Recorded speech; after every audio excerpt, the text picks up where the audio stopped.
emas. Qishloq va men o'lish yo'lini topishimiz kerak. Xo'sh, sen meni bu yerga nimaga chaqirding? Xo'sh, qishloqqa eshit meni. Bugungi bizning maqsadimiz oddiygina o'lish. Mana shu yerda sakrasa o'lish kerak, to'g'rimi? Lekin bu yerda bu unchalik ham oson bo'lmaydi. Urmay tur, qara. Men pastga sakrayman va sekin tushaman. Kallamda esa mana bunday bosh kiyimcha paydo bo'lib qoladi. Xullas, bu olamda o'lishning umuman iloji yo'q. Biz esa mana shu iloji yo'q narsani qilishga harakat qilib ko'ramiz. Men kallamda bosh kiyimcha paydo bo'lib qoldi. Ha, qishlog'i hammasi shunday. Bu yerda o'lish anchagina muammo bo'ladi. Hozir boshqa yo'llarni ham qidirib ko'ramiz. Faqat tepaga chiqib olaylik. Qishloqqa sen ham chiqyapsanmi? Men deyarli chiqib oldim bu chuqurdan. O'zi nimaga sakradim? Boshqachasiga ko'rsata olmasmidim. Va nihoyat tepaga chiqdim. Yaramas, qanday chiqding? Menga ham 3-4 ta blok tasha, men ham chiqib olay. Voy, qurumsoq, 2 ta ham blok tashaydimi? Ko'p gapirma, o'zi yordam berayotganimga xursand bo'l. Mana shu yerda tashlab ketsan, nima qilasan, ha? Toshlarni kovlab chiqasanmi? Xullas, tezroq chiq.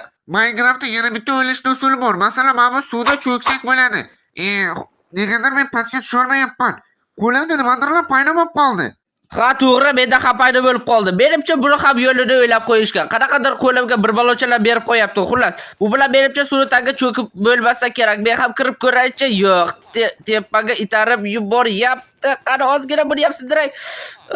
Tagida tursam ham havo ketmayapti. Mayli, bunaqasiga o'lishning ham iloji yo'q shekilli qishloqqa. Mana bu chuqurga sakrada menda bitta legendarniy usul bor. Bu usulni aniq hech kim o'ylamagan bo'lsa kerak. Qarab tur hozir. Bolalar, sizlarga O'zbekistondagi birinchi o'zbekcha serverni tanishtirmoqchiman. Serverda 4 ta asosiy rejim mavjud. Anarxiya, survival, box PvP va bed wars. Anarxiyada pul topib rivojlanishingiz va katta dunyoda jang olib borib rejim quroli bo'lishingiz mumkin.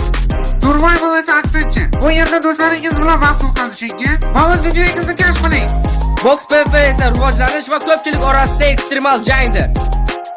Bed wars esa hamma yaxshi ko'radigan o'sha mini o'yinli rejim. Va bularning hammasi Minecraft serverda mavjud. Server IP'si video ostida. Kiring va vaqtingizni cho'g' o'tkazing. Menga hozir 3-4 ta qum kerak. Hozir qumni mashinaga tashlayman, cho'kasan. Qayoqqa ketyapti-ku? Sen nima mashinamisan, nima qumlarni sindirib tashlayapsan? O'zim ham bilmayman qishloqqa. Bunday ham o'lishning iloji yo'q shekilli. Qani o'zim tashlab ko'raychi? Yo'q. Umuman iloji yo'q ekan. Qumlarni shunchaki sindirib tashlayapman. Qishloqqa men o'ylashimcha bular hamma oson usullarni o'ylab chiqishgan, lekin menda juda ham qiyin usul bor. Uning uchun ozgina biz narsalar yig'ishimiz kerak. U usulni esa hozir sizlarga ko'rsataman. Faqat uning uchun boshlanishiga ozgina temir kavlab olishimiz kerak. Olg'a.